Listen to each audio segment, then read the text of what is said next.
Welcome back to Open Window Politics. Today we're going to be going through my latest prediction for the 2024 presidential election in the case where Joe Biden is facing up against the Republican candidate, Donald Trump. So we will get started on the West Coast and then move eastward.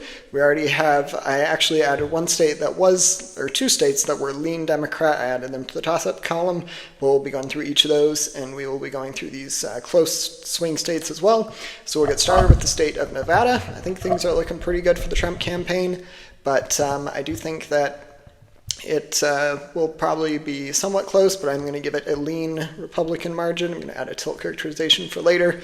But for now, that's how I would likely characterize the state of Nevada.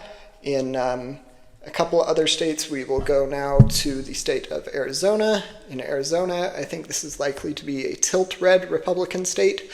It's probably going to be a closer margin. There also most likely is going to be an abortion referendum on the ballot in Arizona. And in Arizona, that will likely shift things in the Biden favor, but Trump is still doing very well in the polls, and will likely be the victor in the state if the election were to be held today. There's, of course, a lot that could change because the election is not today, but if the election were to be held today, that's how I would characterize it. Then we get to the state of Minnesota. In Minnesota, I think that it has a chance of narrowing up a bit, but in the end, I do eventually see that this state will likely be in the Democratic column.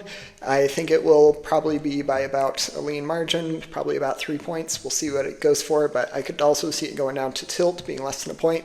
But we'll have to see what ends up happening. And then we get to the state of Wisconsin. In Wisconsin, things are looking fairly good for the Trump campaign. He's up in the majority of the polls, so we're going to give that as a tilt red state. Then we go to the state of Georgia. In Georgia, I think if the election were to be held today, the end result would likely be more than 1%, so we're going to give this as a lean GOP. We will also keep the state of North Carolina as lean Republican.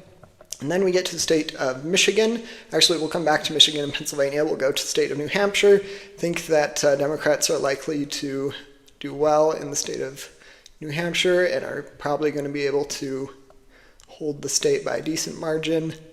I'm going to give it as a lean rating, and then Massachusetts, we will go back to the solid blue Republican or Democratic column.